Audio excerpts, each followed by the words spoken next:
بس 2-3 چیزیں ذہن میں رکھیں۔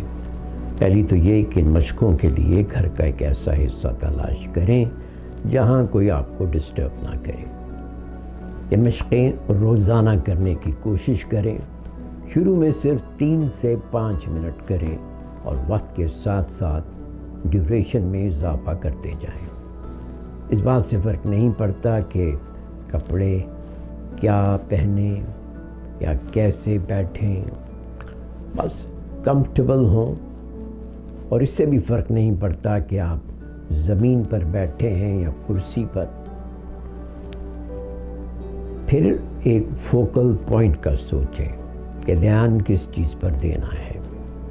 اس سے بھی فرق نہیں پڑتا کہ آپ موم بتی کے شعلے پر فوکس کرتے ہیں یا سفید کاغذ پر لگے ایک کالے نقطے پر یا اپنے مذہب کے مطابق کسی تصور پر۔